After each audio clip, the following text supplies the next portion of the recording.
Autodescobrimento. Uma busca interior. Capítulo 9. Viciações mentais. Insatisfação. Há uma necessidade urgente de reprogramar-se a mente.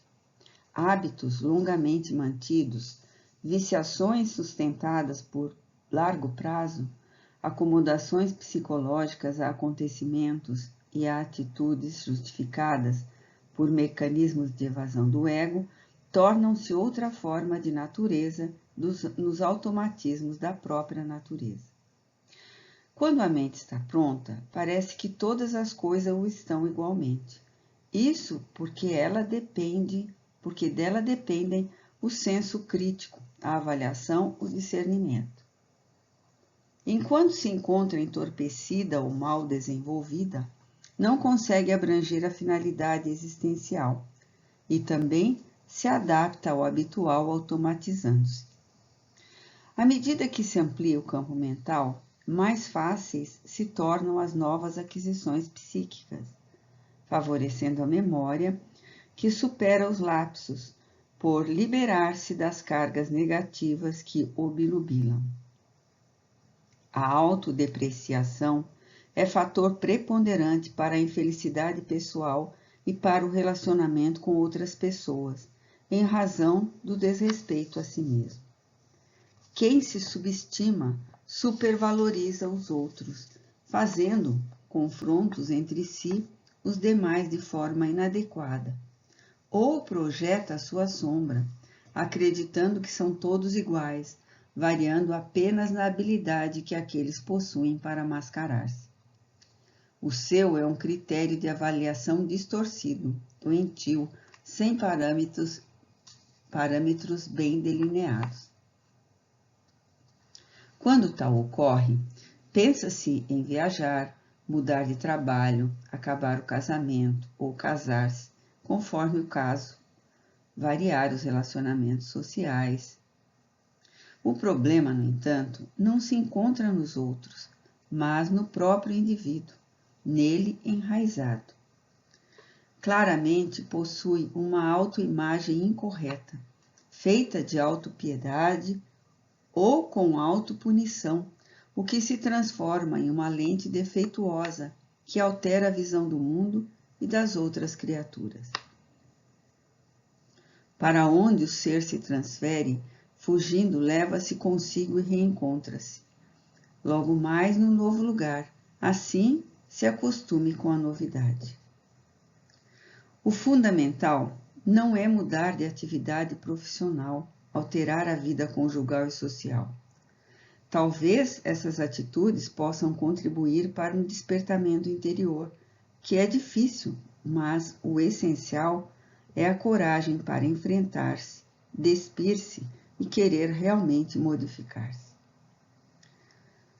O tentame se coroará de êxito mediante uma reprogramação da mente, iniciando-a com a indispensável conceituação da autoimagem, reforçada com a disposição de não retroceder.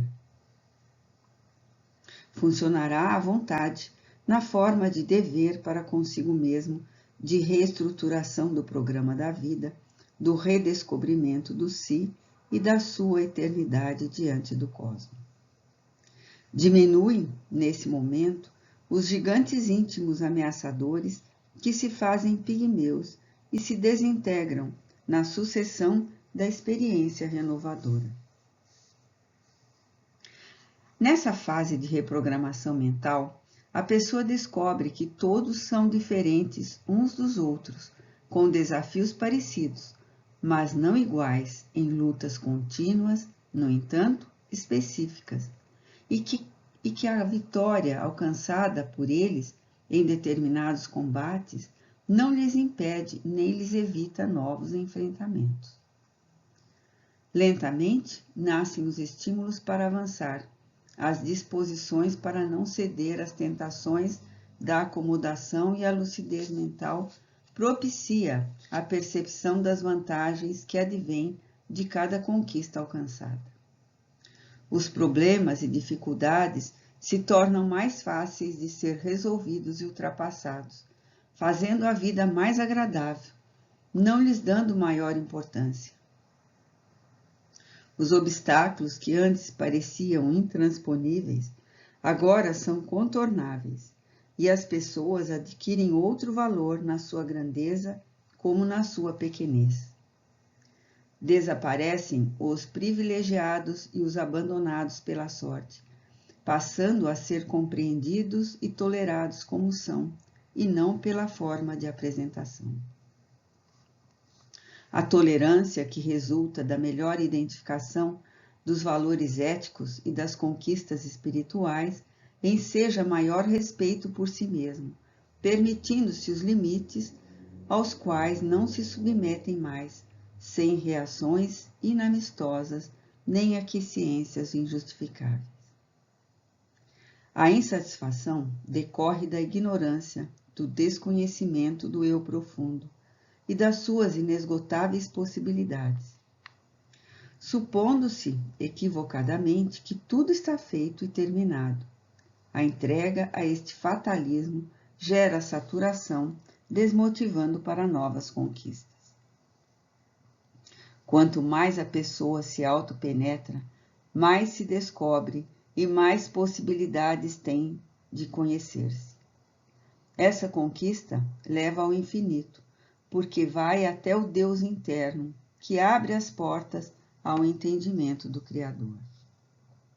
A psicologia da religião começa na análise dos recursos de cada um, sua fé, sua dedicação, seus interesses espirituais, suas buscas e fugas, seus medos e conflitos. Na programação da mente, saturando o subconsciente de forças positivas, de legados idealistas, de esperanças factíveis de ser conseguidas, da luz do amor, do perdão, do bem, todos os resíduos de negativismo, de depreciação, de antagonismo devem ser eliminados, sem saudades, iniciando-se novo ciclo de experiências de equilíbrio.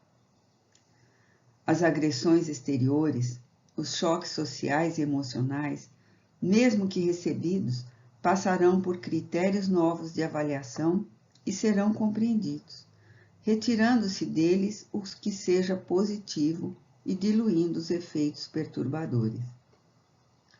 A mente, desacostumada aos novos compromissos, expressará lapsos, reavivará fixações, que são os naturais fenômenos de sobrevivência das ideias usuais. Não abastecida pela mesma vibração dos pensamentos anteriores, se lhes desabituará, imprimindo as novas ordens recebidas e ampliando a área de entendimento. A insatisfação, irmã gêmea do tédio, nesse campo mental programado, com muita atividade a executar, não encontra área para permanecer e desaparece. Somente através do esforço do próprio indivíduo, que se sente saturado, descontente com a vida, é que o fenômeno da sua transformação se opera. Indiferença. Nos estados depressivos, a apatia se manifesta, não raro, dominando as paisagens emocionais da pessoa. Essa apatia impede a realização das atividades habituais, matando o interesse por quaisquer objetivos. É uma indiferença tormentosa que isola a pouco e pouco o paciente do mundo objetivo, alienando-o. Além dessa manifestação psicopatológica, há aquela que resulta da viciação mental em não se preocupar com as outras pessoas, nem com o lugar onde se encontra. Tão grave quanto a primeira, essa indiferença provém de vários conflitos, como as decepções em relação à própria existência, em demasiada valorização do secundário em detrimento do essencial, que é a própria vida, e não aqueles que a utilizam egoisticamente, de forma infeliz, com desrespeito pelo seu próximo, pela sociedade. Noutros casos, a atitude egocêntrica, que remanesce da infância e não alcançou a maturidade psicológica na idade adulta, sentindo-se o ser desconsiderado, desamparado, sem chance de triunfar. O cansaço, decorrente de tentativas malogradas, de autoafirmação, de empreendimentos perdidos. O desamor, em razão de haver aplicado mal o sentimento, como troca de interesse ou vigência de paixões, o abandono de si mesmo pela falta de autoestima. Para esse tipo psicológico, é mais fácil entregar-se à indiferença, numa postura fria de inimigo de todos, do que lutar contra as causas desse comportamento. Vício mental profundamente alienador, arraigado nos derrotistas, a indiferença termina por matar os sentimentos, levando o paciente a patologias mais graves na sucessão do tempo.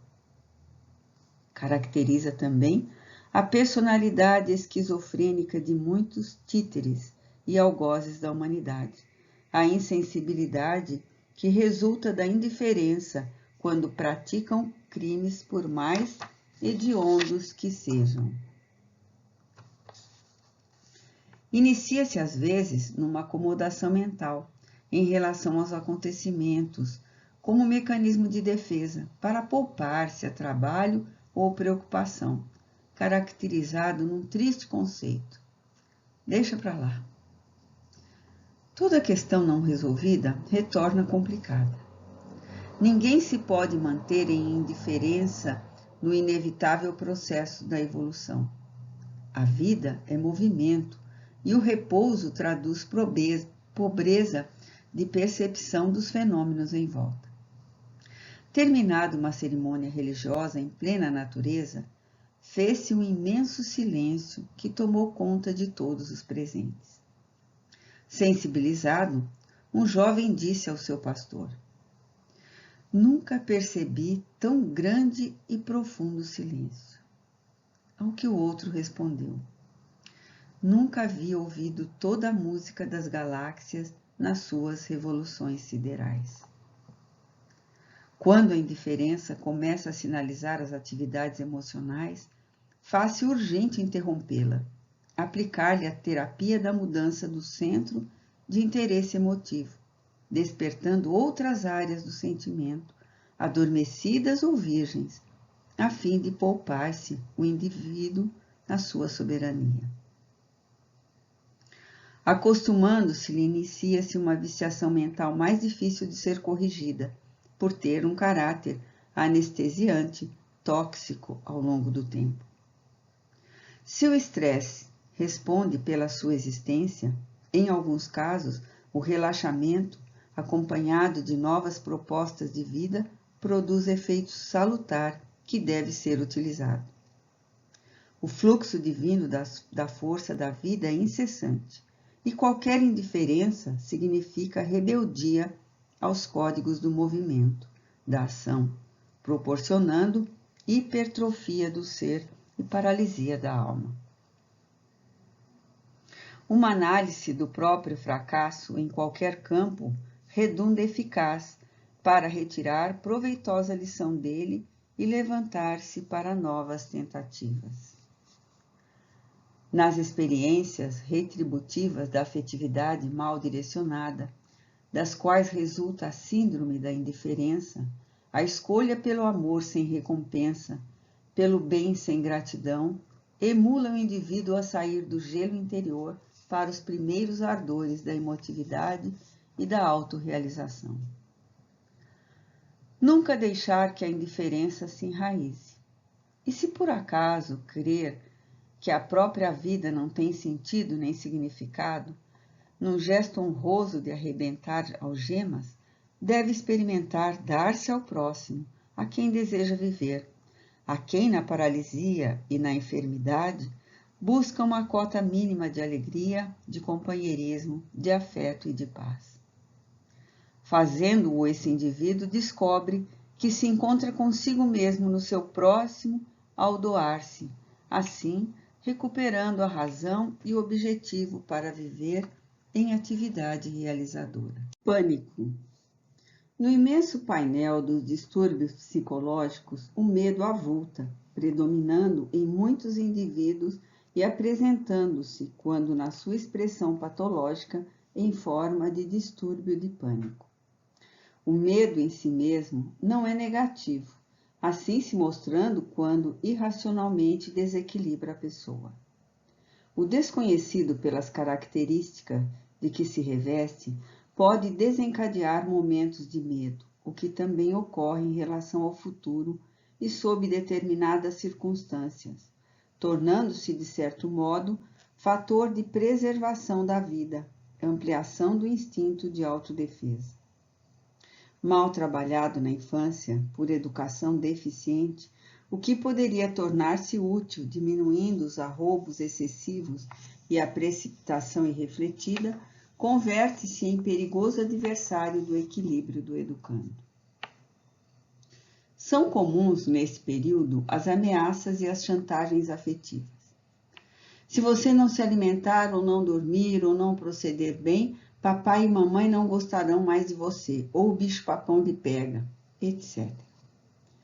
A criança, incapaz de digerir a informação, passa a ter medo de perder o amor, de ser devorada, perturbando a afetividade, que entorpece a naturalidade no seu processo de amadurecimento, tornando o adolescente inseguro e um adulto que não se sente credor de carinho, de respeito, de consideração. A deformação leva-o às barganhas sentimentais, conquistar mediante presentes materiais, bajulação, anulando a sua personalidade, procurando agradar o outro, diminuindo-se e supervalorizando o afeto que anela. A pessoa é e deve ser amada assim como é, naturalmente. Todo o seu empenho deve ser direcionado para o crescimento interior, o desenvolvimento dos recursos que dignificam, não invejando quem lhe parece melhor, pois alcançará o mesmo patamar e outros mais elevados, se o desejar, nem se magoando ante a agressividade dos que se encontram em níveis menores. Por outro lado, em face das ameaças, o ser permanece tímido, procurando fazer-se bonzinho, não pela excelência das virtudes, mas por mecanismo de sobrevivência afetiva. O medo, assim considerado, pode assumir estados incontroláveis, causando perturbações graves no comportamento. Os fatores psicossociais, as pressões emocionais, influem igualmente para tornar o indivíduo amedrontado, especialmente diante da liberação sexual, gerando temores injustificáveis a respeito do desempenho na masculinidade ou na feminilidade, que propiciam conflitos psicológicos de insegurança a se refletirem na área correspondente, com prejuízos muito sérios. Bem canalizado, o medo se transforma em prudência, em equilíbrio, auxiliando a discernir qual comportamento ético adequado, até o momento em que o amadurecimento emocional o substitui pela consciência responsável. Confunde-se o pânico com a expressão do medo, quando irrompe acompanhado de sensações físicas, disritmia cardíaca, sudorese, sufocação, colapso periférico, produzindo algidez generalizada. Essa sensação de morte com opressão no peito e esvaecimento das energias que aparece subitamente, desencadeada sem aparente motivo, tem outras causas, raízes mais profundas. Na amnésia do distúrbio de pânico, constata-se o fator genético com alta carga de preponderância e especialmente a presença da noradrenalina no sistema nervoso central. É, portanto, uma disfunção fisiológica. Predomina no sexo feminino, especialmente no período pré-catamenial, o que mostra haver a interferência de hormônios, sendo menor a incidência durante a gravidez. Sem dúvida, A terapia psiquiatra faz-se urgente, a fim de que determinadas substâncias químicas sejam administradas ao paciente, restabelecendo-lhe o equilíbrio fisiológico. Invariavelmente atinge os indivíduos entre os 20 e os 35 anos, podendo surgir também em outras faixas etárias, desencadeado por fatores psicológicos, requerendo cuidadosa terapia correspondente. Há, entretanto, síndromes de distúrbio de pânico, que fogem ao esquema convencional, aquelas que têm um componente paranormal como decorrência de ações espirituais em processos lamentáveis de obsessão. Agindo psiquicamente sobre a mente da vítima, o ser espiritual estabelece um intercâmbio parasitário, transmitindo-lhe telepaticamente clichês de aterradoras imagens que vão se fixando, até se tornarem cenas vivas, ameaçadoras, encontrando ressonância no inconsciente profundo, onde estão armazenadas as experiências reencarnatórias, que, desencadeadas, emergem, produzindo confusão mental, até o momento em que o pânico irrompe incontrolável generalizado. Dá-se, neste momento, a incorporação do invasor do domicílio mental, que passa a controlar a conduta da vítima, que se lhe submete à indução cruel. Cresce assustadoramente na sociedade atual esta psicopatologia mediúnica, que está requerendo sérios estudos e cuidadosas pesquisas. As terapias de libertação têm a ver com a transformação moral do paciente, a orientação ao agente e a utilização dos recursos da meditação, da oração, da ação dignificadora e beneficente. Quando a ingerência psíquica do agressor se faz prolongada, somatiza distúrbios fisiológicos que eliminam noradrenalina no sistema nervoso central do enfermo, requerendo, concomitantemente, a terapia especializada já referida. Mediante uma conduta saudável, de respeito ao próximo e à vida, o indivíduo precata-se da interferência perniciosa dos seres espirituais perturbadores, adversários de existências passadas, que ainda se comprazem na ação perversa. Este sítio que promovem responde por inúmeros fenômenos de sofrimento entre os homens.